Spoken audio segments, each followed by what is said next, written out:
Welcome to the Starzology Astrology Podcast. I am your host, Arwen O'Neill, and I'm here with my friend Katya today. Hello, Arwen. Thanks for having me. Thanks for coming.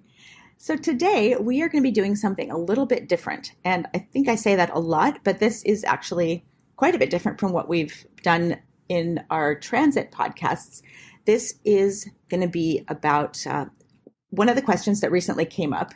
And this was in our 75th episode extravaganza Q&A. Congratulations, 75 episodes. Yay. Big deal. It is pretty awesome. But someone had asked, they were confused about aspects and the conjunctions, oppositions, squares. It gets pretty confusing. Mm-hmm. And we sort of gloss over that because who knows what the level of knowledge is of all of our listeners. But every once in a while, it's good to go back and really just do a basic recap.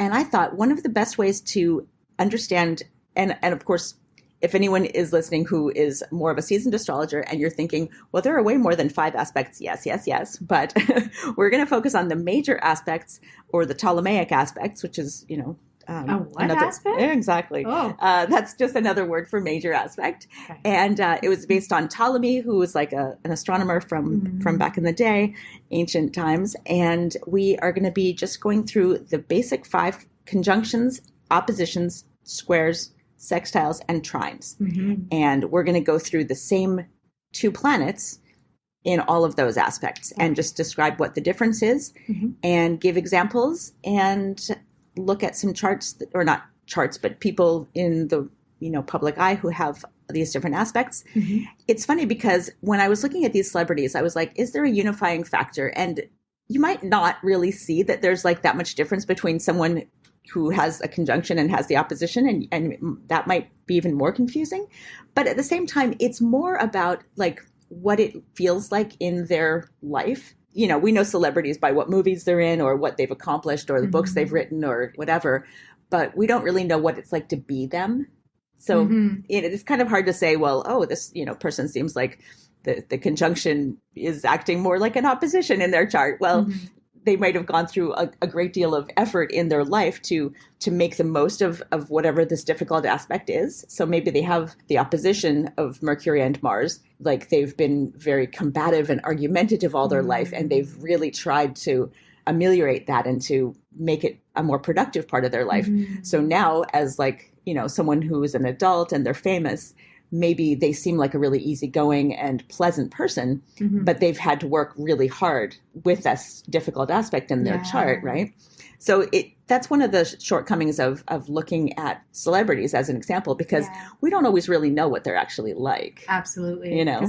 We think we know them, but totally. We don't. They've got people to tell them what kind of image they exude. Right, yeah. Exactly. And a lot of famous people have worked very, very hard on, overcoming difficulties in childhood. Yeah. One of the things that probably drives people to be famous is some kind of difficulty in, unless of course their whole family is famous and they're part of like an entertainment empire. But, a lot of people who are famous have, as I think it was Robert Downey Jr. in his acceptance speech for the Oscars said, I'd like to thank my difficult childhood. Yeah. So that's a thing. That's a real thing. Or recently I heard John Mayer say that he feels like he's America's ex-boyfriend, that that's great. Just like the personality that the country has put on him, right? And he's like, I have no choice but to accept that, because I'm not here to change the minds of a whole country, right? If that's they decided hilarious. something about me, right? Exactly. Wow, that's super interesting. Mars and Mercury, and they move pretty quickly. So it's interesting to do this episode about those 2 planets, I think, because we're never really going to talk in transit, episodes about Mercury. Yeah. It moves way too quickly. There's not any point. How quickly are we talking about? Like a day quickly, or like minutes quickly? Like what are we talking about? It's one of those where if you don't know the time that you were born, you can't know the exact position. It's one of those. It doesn't move as fast as the moon, because the moon moves around the earth. It goes like every couple of hours. It's a different, position. But with Mercury, it's like, it's such a fleeting transit that you wouldn't really be like, oh, Mercury is, if it's in aspect to Pluto or something like that, that would make more sense. But Mars and Mercury, the conjunctions or whatever, they're very fleeting. I mean, you'd look at it in your own chart if it's like Mars is affecting your Mercury and be like, oh, maybe I'll feel combative today, but it wouldn't be like everyone in the world is. Okay. So it's like a little blip. It's a blip. Okay. It's a blip. Sometime in the day, you're like, but it's a great example to give because we're going to just talk about not what it's like in a transit, but what it's like in people's charts. So let's really quickly do sort of an overview of what aspects are. Like, yes, what is an aspect? Yeah. And of course, here I'm going to talk about The Inner Sky by Stephen Forrest, one of my favorite books to quote. He says, if signs, planets, and houses are the basic words in the astrological language, then aspects are the laws of grammar and syntax that govern how those words have to be hooked together to make sentences that make sense. So aspects represent the first solid step towards making a full-blown coherent astrological sentence. So they're the glue that holds the signs, planets, and houses together into a coherent narrative. Hold on, I need to write this down. We're going to have show notes. You can consult those. So exactly. Yes, please. Thank you. Yeah. And so what is an aspect? It's an angle that describes the relationship between two planets. So if you're looking at the sky at the time of someone's birth, you're seeing like a little map of where all the planets were at that second when they were born. The second that they first took a breath as a baby, that's their chart, is that snapshot. And if you have the moon over here and you have the sun over here, they might be opposite each other because one of them is at the exact 180 degree point from the other. So that's an opposition. And if they're occupying the same space in the sky, that's a conjunction. And if they're 90 degrees apart, so it's a circle, and there's a center point of the circle, which is based on what time you were born. So you look at the center, and that's the chart, and you have the 12 houses going around it. If two planets are 90 degrees apart, that's a square. And if they're 60 degrees apart, that's a sextile. And if they're 120 degrees apart, that's a trine. So it's all about numbers. Okay. Yeah. And conjunct is 0 degrees. 0. Okay. Exactly. Okay. Yeah. So that makes it pretty easy. And and of course, there are all these minor aspects. There's 180, there's blah, blah, blah. We're not going to get into that. That's something for another day. These are just the major aspects, and there's 5 of them. So that makes it pretty basic and simple to begin our discussion about the examples of Mercury and Mars. Okay. Yeah. So a conjunction is 0 degrees. That means the two planets are occupying the same spot. And what does that mean in your chart?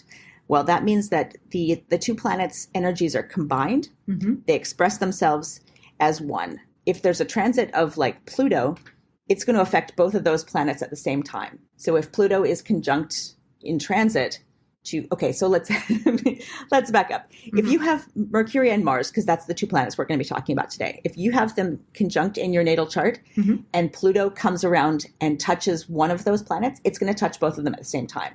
So anytime that a transiting planet touches either of your two conjunct planets, it's going to affect them at the same time. Okay. So the conjunctions are really powerful. They're the most powerful of all of the aspects. And it makes sense because strong bond, it amplifies the qualities for better or for worse, I guess. Exactly. Yeah. And it depends on the nature of the two planets as well. So if you have a conjunction of Venus, it's going to act differently than Mars because it just has a different nature. So Mars is more combative naturally, and Venus is obviously more of a loving and relationship-y and beauty-oriented thing. So anything that's Venus conjunction is going to be a naturally kind of softer, nicer kind of energy than Mars. But yeah, and it also depends on what sign they're in. So it's a lot of wiggle room and a lot of things that sort of alter the nature of a conjunction. But basically, it means that they act as one, those two planets. And not to get too esoteric about this, but if, being born at a certain time versus planning when you are born, right? Something that you have no control over, but somebody else would. Yeah. Would that change? I mean, or you're always meant to be born at a certain time? Yeah, I mean, that's a valid question. I mean, it certainly is becoming more. When I was born 50 years ago, you just kind of were born when you were born. I mean, there were C-sections, obviously, but they didn't kind of plan them as much. It was usually if something went wrong with the natural birth, then they would induce labor or they would go in and do an emergency C-section or whatever. Now it's almost more common that you just decide what's a convenient time, with the approximate day that the birth is due. So it's close, but it's not at the right second. Right. So, or like it could possibly be not at the right second. Exactly. Yeah. And it's interesting because most births now will happen around midday. Yeah. And it used to be that people could be born, in the middle of the night, or that still happens, obviously, but it's much more common now for someone to be born sometime in the middle of the day, which means that the rising sign is mostly going to be between like noon and, I don't know, like 5 p.m. or whatever was convenient for the doctor, right? Yeah. So that means that there are certain rising signs that are going to be much more rare these days. Being born around midnight is just going to be so much more rare now than it was like 50 years ago. So are we playing with fate? Like, are we able to actually control fate in that moment? Or is it that it was always meant to be whenever it was That's meant to be? That's a great question.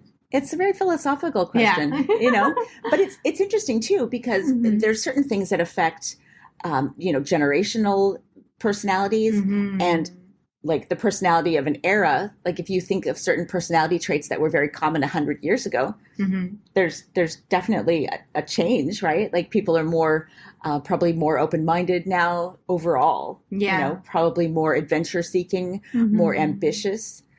Overall, I'm sure that there were very ambitious farmers and shoemakers and, whatever, cowboys and seamstresses and things like that, which, common jobs back then. But overall, I think people nowadays tend to be more, you might say, narcissistic. And that's interesting because the sun in the 10th house is much more common if you are born around noon, right? And the 10th house is the house of fame and your face to the outside world. So that is a very apt correlation that has occurred because people are being born in midday. Yeah. And that means that the sun will be at the highest point in the sky.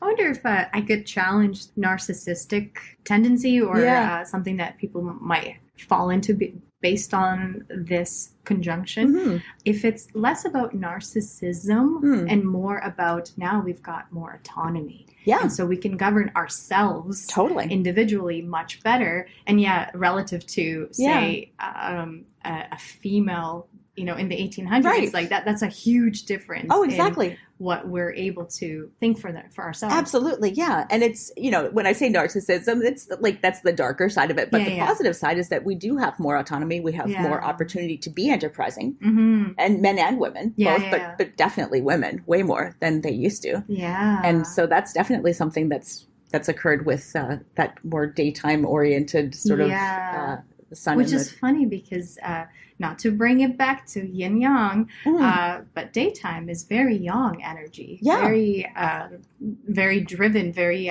energetic. Yeah.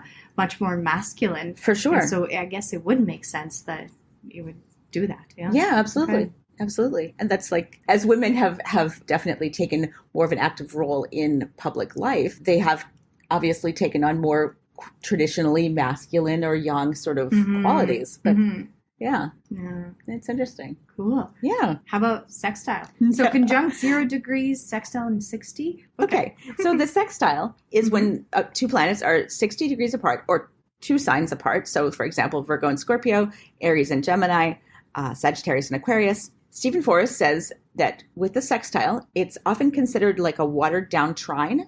But in fact, it's actually quite distinct, and it produces more excitement, more intensity, more colorful and dynamic stimulation.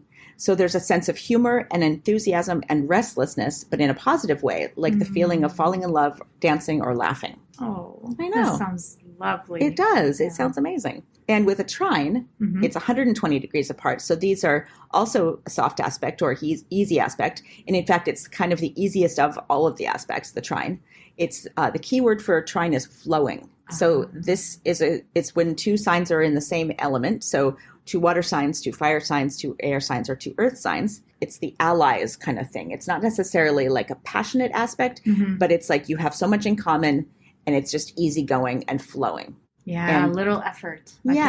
Exactly. They support each other well. It's not always passionate, but it also can be a wasted energy sometimes because it flows together so easily that you can take it for granted. Oh. And that's if it's in your own chart or if it's in a relationship. So if you have a lot of trines in your relationship, it might just be like the kind of relationship where it's super easygoing. You can just sit on the couch together. You don't even have to talk or, you have a lot in common. You have the same kinds of interests, the same kinds of friends and that kind of stuff. You're so compatible that you almost become lazy. Yeah, exactly. Okay. The couples who end up looking exactly like each other as they get older.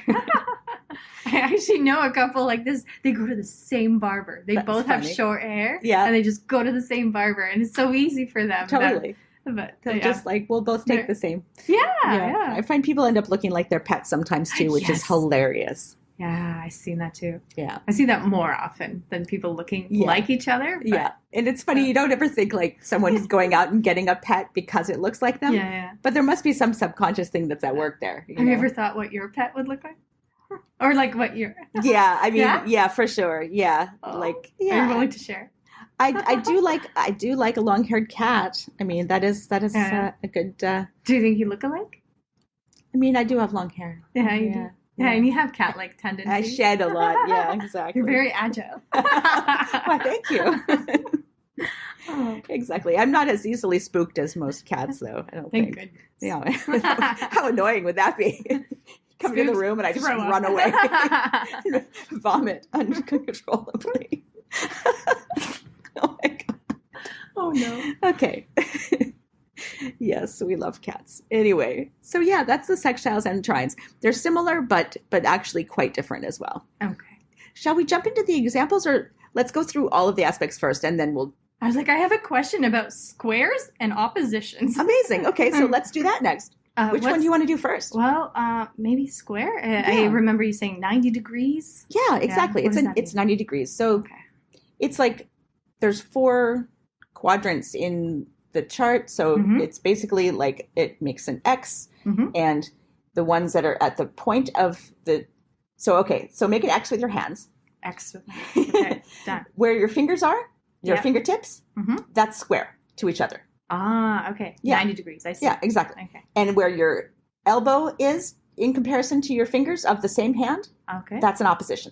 Oh, okay. Oh, that's a good way to... Yeah, I just thought of that. Nice. Well done. And you can follow along at home. Oh, that's so cool. Yeah. Is it March 28th already? Call back. Okay. Yeah. Exactly. So 180 degrees apart means they're exactly the opposite. So that would be like Taurus and Scorpio are the opposite. Virgo and Pisces are opposites. Aries and Libra are opposites.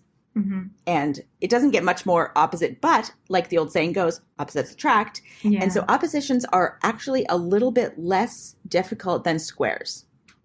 So there's a polarization, but it's also kind of the thing where each sign brings what the other lacks. So it's not necessarily just about opposites attracting. It's like when they come together, they can actually create a whole that's greater than the sum of their parts because you're bringing what the other person or the other sign doesn't have. So deeper understanding through confrontation? Yeah, exactly. That could totally be. Okay. And the keywords are tension and polarization, but not friction.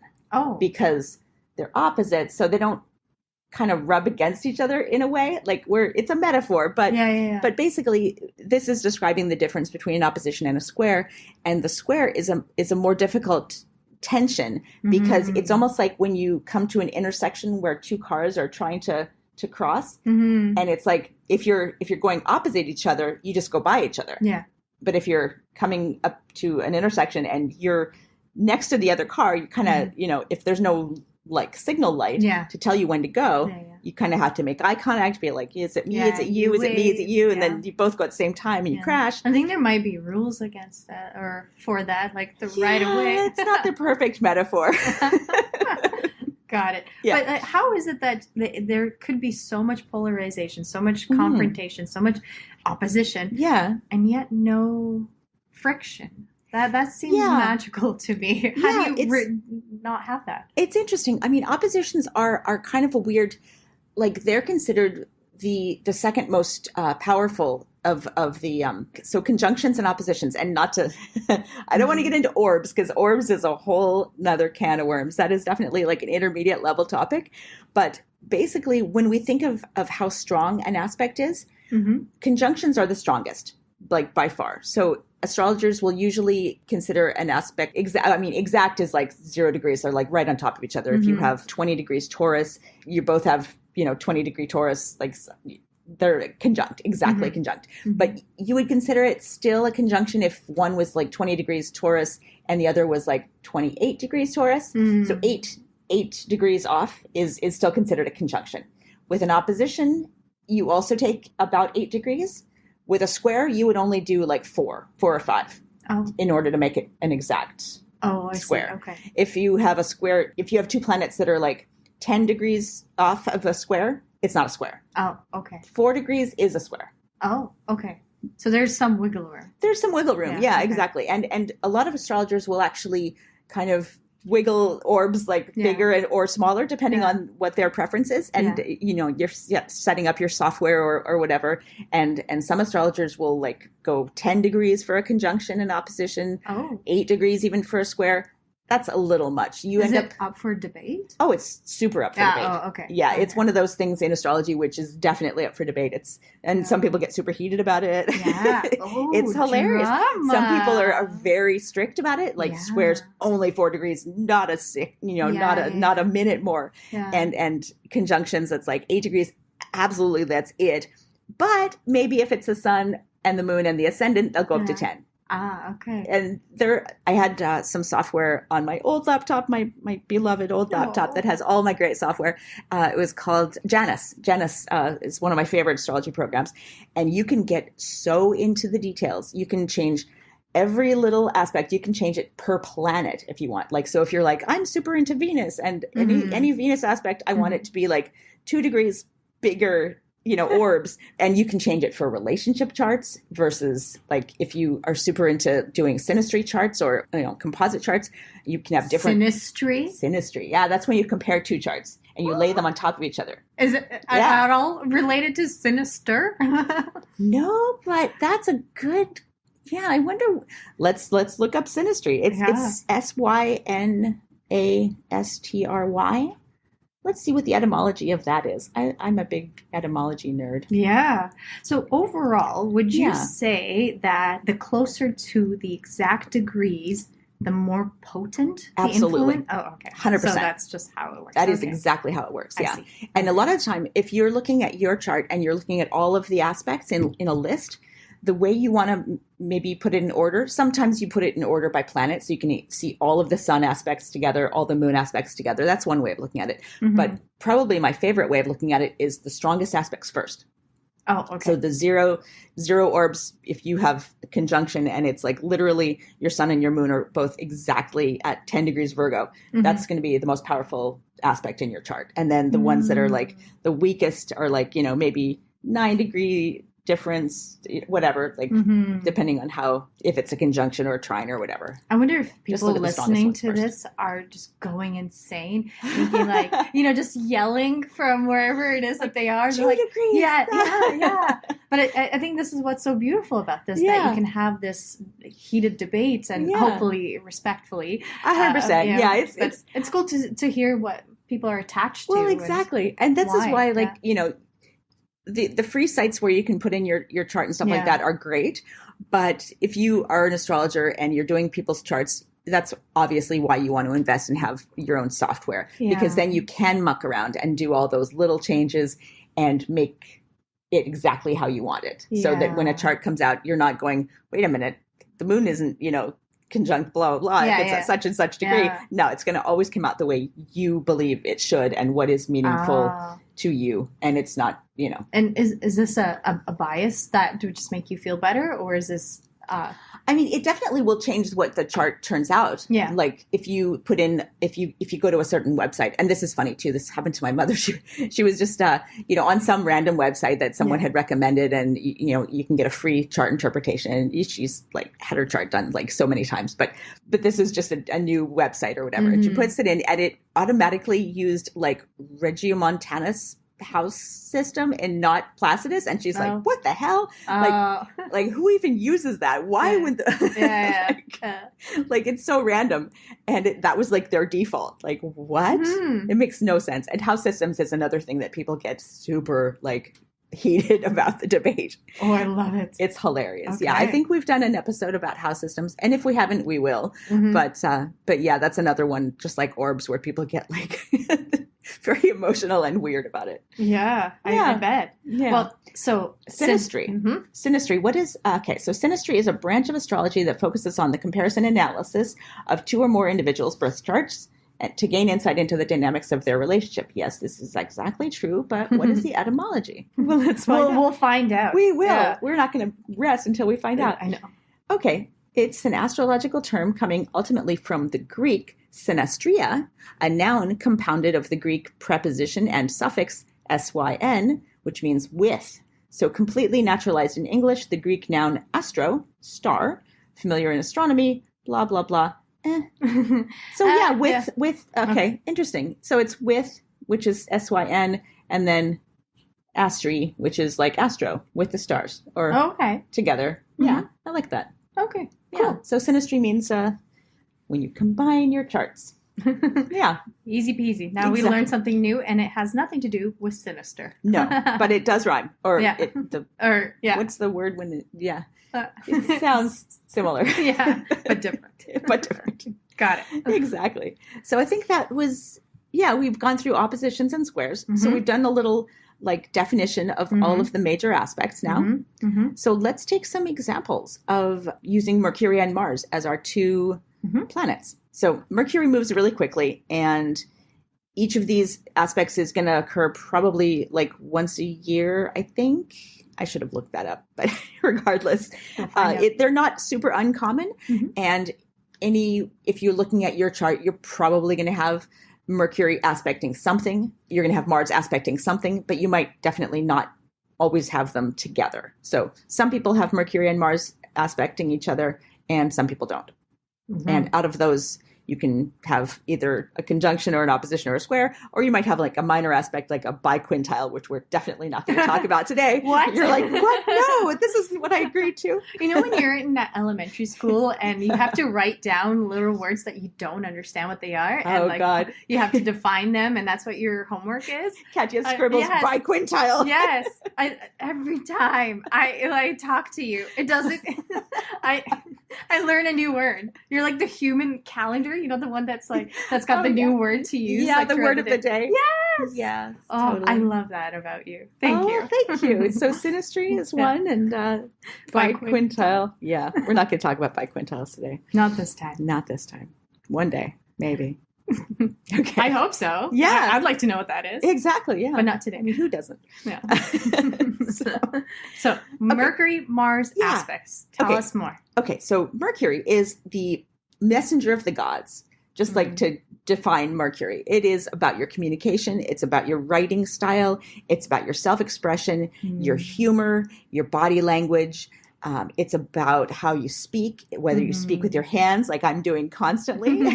So Italian of you. Exactly. And I do have Mercury conjunct my sun. So that's something that a lot of people have that, because Mercury is never more than 2 signs away from the sun. You're either going to have it conjunct your sun, or it's going to be like one sign in either direction. Because if you think about where Mercury is in the solar system, it's right there next to the sun. So from the perspective of us on Earth, you're either going to see like no Mercury because the sun is there and in Mercury is just a teeny little black dot that's barely even visible, or you're going to have it be like just a teeny bit to the left or the right of it. You're never going to see it like on the other side of the solar system. Yeah. Right. Yeah. So, but Mercury and Mars is a bit different, because Mars is obviously over there.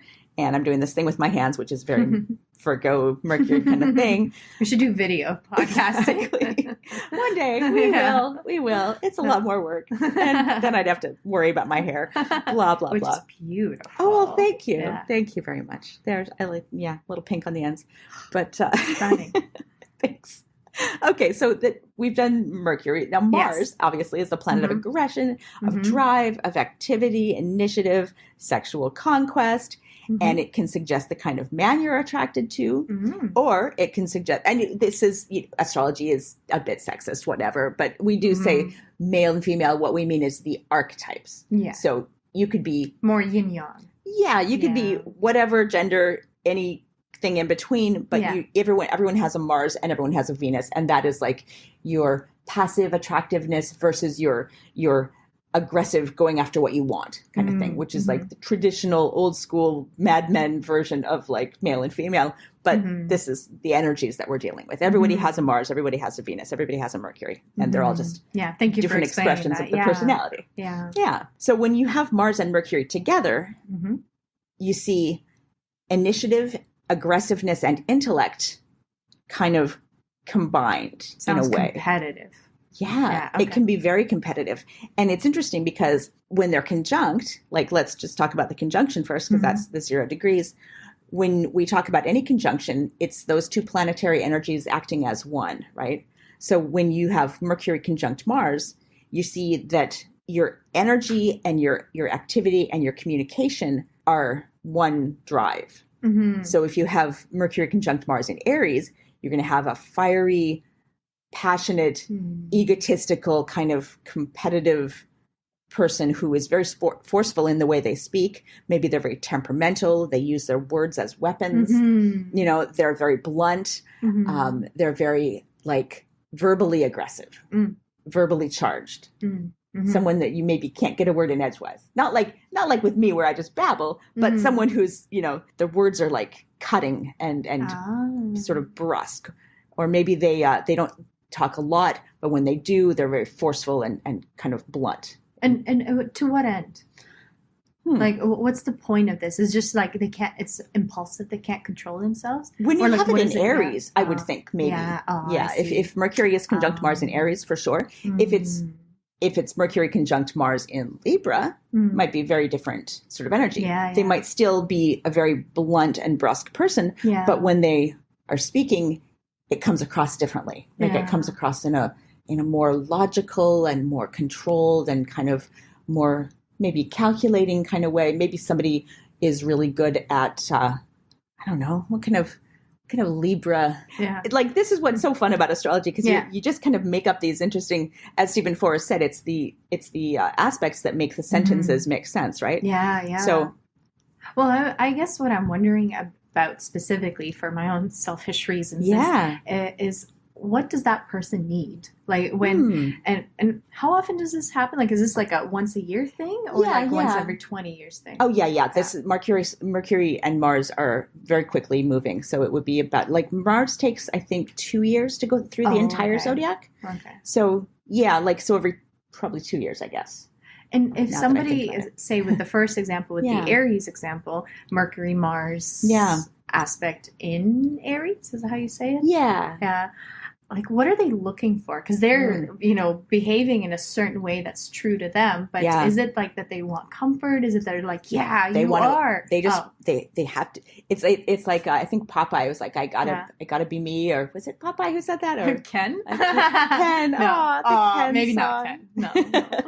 No. Definitely not the Ken song, because he was definitely not like an alpha male. Even he was only interested in the patriarchy when he thought it was about horses. And now we're just quoting the Barbie movie. But wait, don't you have something about the Barbie movie that you wrote out? Oh yeah, like I have a whole article about that. But MsPink.net if anyone's interested. I was just gonna ask. Okay, so they're just looking to expend this energy that they have. Yeah, exactly. A lot of. And their words are fused with their initiative. So when they speak, it's coming from an egocentric, and they're not afraid to stand up for themselves. They might talk very quickly. They don't care if others agree with them. And sometimes they could be rash or tactless or sarcastic or even offensive, but very straightforward and blunt. And with all due respect, like to the person experiencing that in that moment, whether they know it or not, if they are, like super impulsive, impatient, overbearing in some way, competitive, actively pushing boundaries, whoever that person is in that moment, do we just like treat them like a tantrum? Like, yes, like we'll just give you some nice calm energy and just let you expend that energy. And I think if you're dealing with someone with Mercury conjunct Mars, you definitely would want to not interrupt, not try to soothe them. You'd want to because it's like a burst. It is almost like an Aryan kind of feeling. And I think you'd want to kind of stand back. You don't want to match their energy. Yeah. Like that's the takeaway. If you're especially in a relationship with someone who has Mercury conjunct Mars,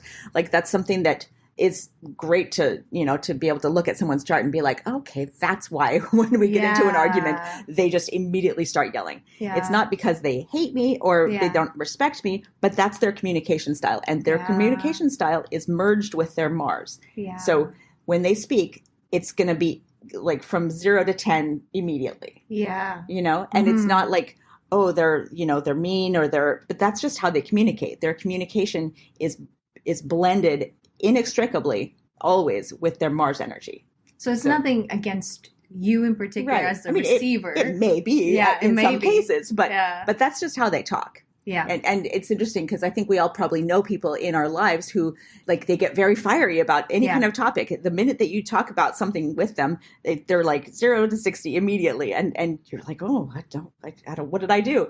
But that's just how they talk. Like they're passionate about anything that they talk about. It's immediately going to be bound up with their ego and with their drive, their passion, their whatever.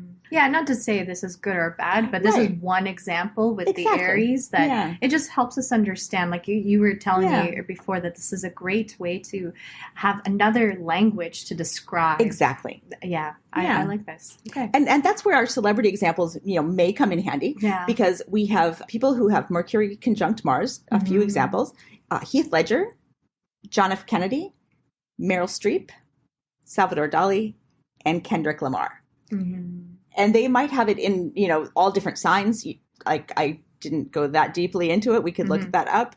But it's an interesting thing just to think, okay, so these are people who are definitely known for their words, in some cases. Even Salvador Dali, who's like just a beautiful painter and artist, very fiery personality. Like he gave speeches. I still like to quote him. One of my favorite things that he ever said, which is just a weird thing to say, is, "I don't do drugs. I am drugs."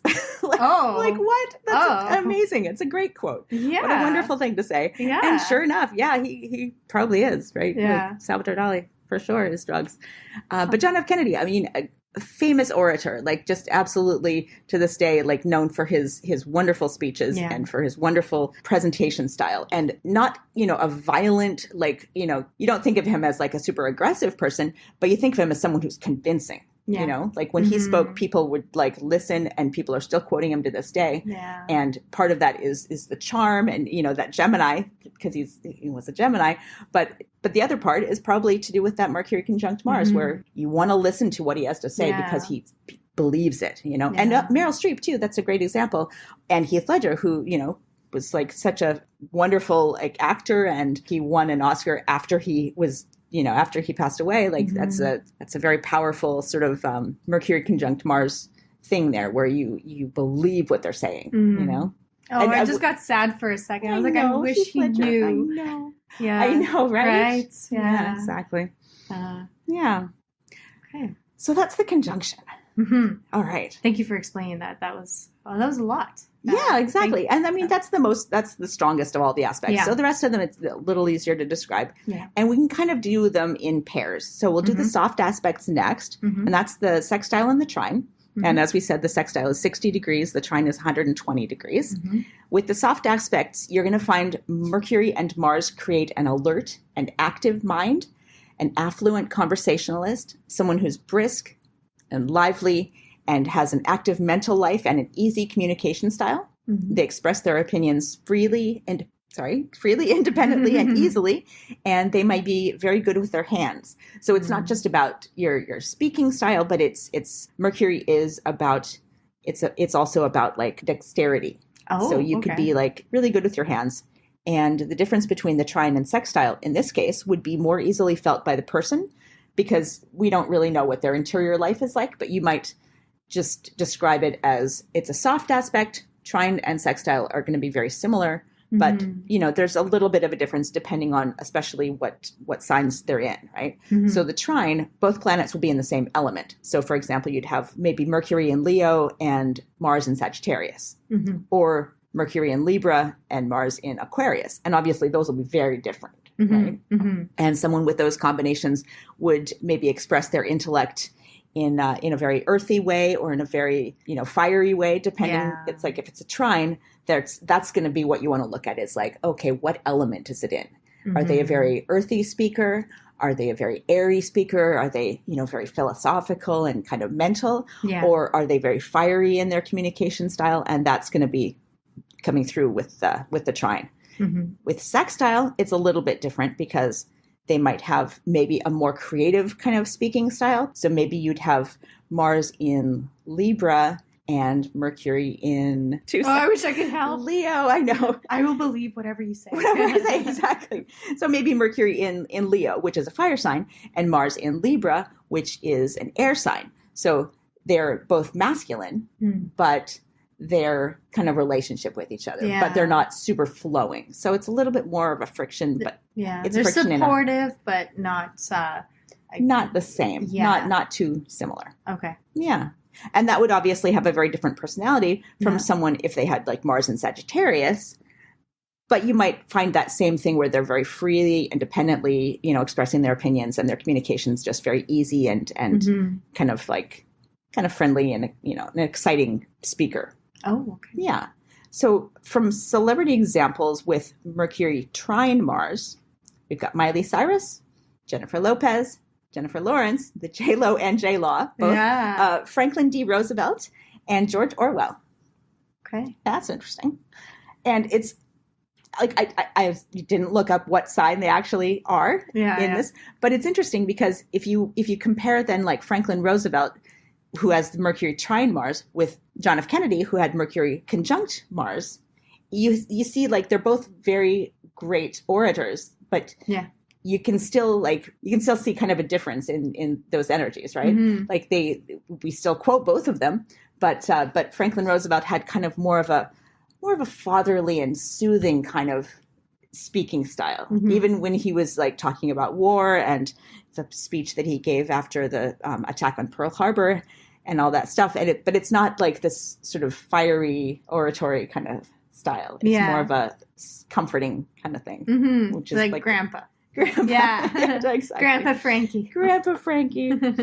And then celebrities who have Mercury sextile Mars are Beyonce, Princess Diana, Katy Perry, Prince, Sharon Stone, Jay-Z, Bill Clinton, and Sean Penn.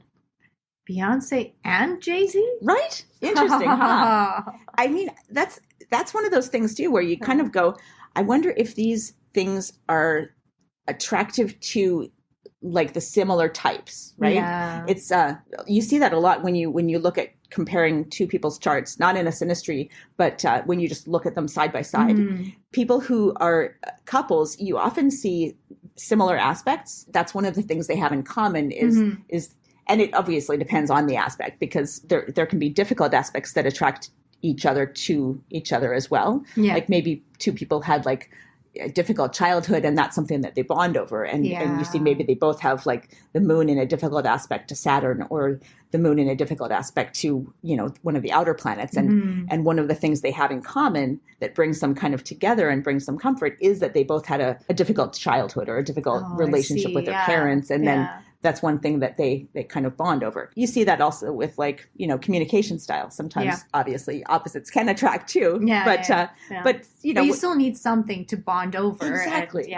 And if you have one person who is this Mercury conjunct Mars kind of person where they're very forceful, and maybe that wouldn't be great if they're both like that. Or maybe we've all probably known couples where they seem to be fighting all the time, but they're not. Like that's just how they talk, and they both kind of get loud and kind of compete verbally. Yeah. And maybe they both have like Mercury aspecting Mars in an interesting way in their charts. Yeah. They probably have something else that we don't see that they're so compatible with. Yeah. Yeah, or they just don't see it as fighting. They just see like, oh, we're spirited, Yeah. There is this concept of like, oh, we never fight. Like, that's not a good thing that you never fight. Right? We're like, I don't mind it. It's like, it's everything passionate. Is just, exactly. Yeah.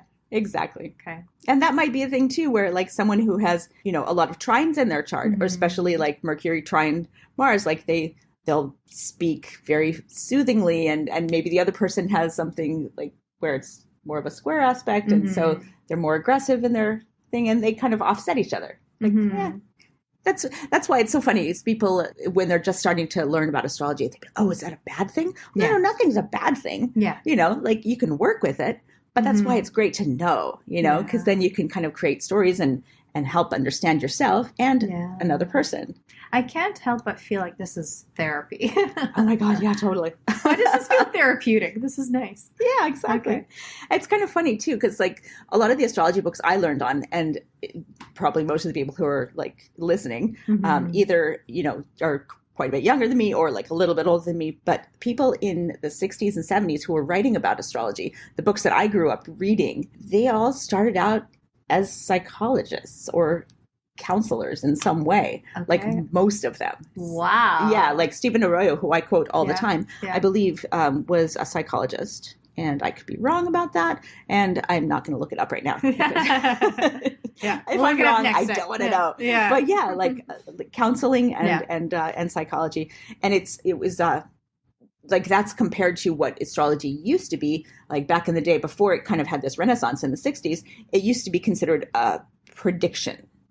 What's going to happen, or what's going to happen to me, or like what's your fate or destiny. And also like people who, powerful leaders in the past, they would have an astrologer who would be like, oh, this is bad, this guy should not be the ruler, or his brother should be, or like we really have to watch out around this time because he could be assassinated, blah blah blah. Like it was all about prediction and ameliorating like weaknesses and making sure that the state or the nation would be taken care of, because like if you have someone in power who's got a really quote unquote like bad chart, as they would say, like that's dangerous. Like you want to, have your ruler be like a long life and not be assassinated and not whatever, not take the country to war. And if they do take the country to war, to win, but like nowadays it's much more about like, what is my personality? Why am I like this? Who can I get along with? How can I get along with people better? Like that's what we care about with astrology now. It's not like so much about predicting death and illness. And I mean, obviously some people are super into Still that. into it. Yeah.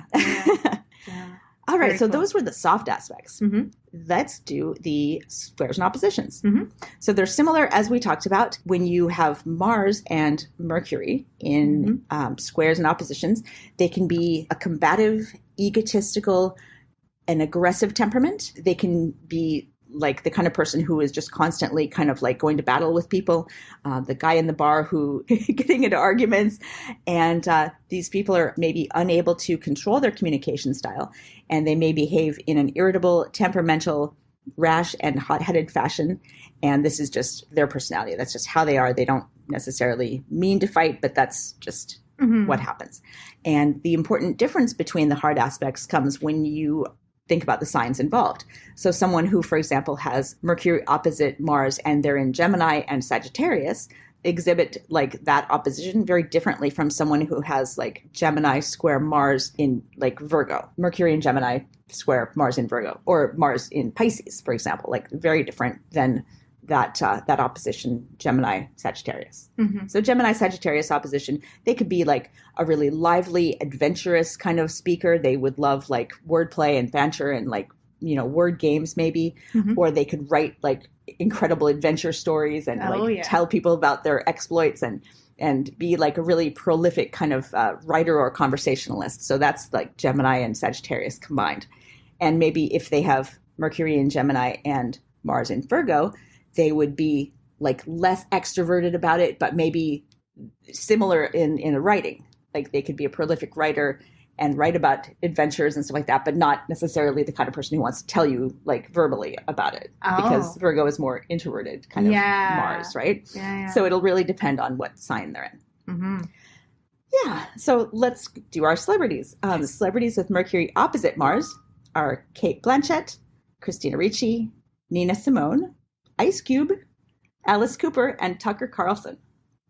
What? I know, right? As we were talking about before, like it's hard to kind of, with celebrities, especially with negative or, hard aspects, it's hard to know if they've spent like their entire life trying to be less combative, maybe. Who knows? Like, someone like Ice Cube, maybe you could see like a really aggressive, kind of energy when he was younger, and now he's like kind of got this dad energy and he's like more soft, but he's still, his kind of like troubled youth or whatever, and obviously like Tucker Carlson is still like out there, making enemies but also friends, and he's definitely, you can see that polarization, right? Like he definitely has that kind of personality where people either love him or hate him, or like used to hate him and now kind of respect him grudgingly, which is probably the camp that I'm in. But polarizing, yeah. Exactly. And I mean, that's a really good word for an opposition. Any opposition is polarizing. And then celebrities with Mercury square Mars: Michael Jackson, Marilyn Manson, Pamela Anderson, Sean Connery, Warren Buffett, Conor McGregor, Tom Brady, and Anthony Bourdain. And the interesting thing here is not so much how they come across to others, but what it feels like for them. And I think one thing that you could definitely say about all of those people is that they've been misunderstood by a lot of people, or they've gone out of their way to be aggressive and combative, like in the case of Tom Brady, Conor McGregor, Anthony Bourdain. They've kind of made a point of being a little abrasive, in their career or in their communication style. Or they've, maybe accidentally stumbled into that kind of thing, like Sean Connery, who apparently has said some things that were so offensive and, got himself canceled like so many times, but is still super charming. Or someone like Pamela Anderson or Michael Jackson, where their internal self has a lot of conflicts and people are very polarized about how they feel about them, but it's not necessarily because of the way they are. It's just because of how they make us feel in a weird way, Yeah, it feels like there's a lot in common with them, but I can't quite pinpoint it's a what weird it one. is. It's a weird one. And it would super depend on like what signs they're in. But Marilyn Manson is another great example because he's just a performer, whatever, but people have very polarizing opinions of him just based on him being such an extreme. People who kind of get you kind of riled up and everyone feels a little differently about them. Yeah, that's Mercury in a tough relationship with Mars. It's great examples of that. Yeah, I guess there's a chance that these dynamic conversations will be like full of banter, but also maybe impatience if the partner's too slow or something like that. There's a good, exactly. And I mean, of course, that would depend on the other person. Yeah, exactly. That's why you want to look at both charts. Yeah. But exactly. Cool. Yeah. Okay. Is there anything else to know about this? I know. No, that is all. That is everything. My notes are so long. I know, right? I mean, that we covered a lot, but I think it was really good to go through all the different aspects of the Big Five. Yeah. And sort of just go through the subtle differences when you're thinking about two planets, and just I think we covered it. I think so too. Yeah. This was really fun, Arwen. Yeah. Thank you. Thanks for joining me. So that's it for our deep dive into the major aspects. And if you have any questions about anything and you'd like us to cover it in a future episode, you can go to starzology.com, and in I think the bottom right corner there is a little comment thing. So you can also email us at starzology@gmail.com. Sounds good. Starzology. Yeah. Signing off. Yes. Thank you so much for joining us, everyone, and we'll see you next time. Take care. Bye.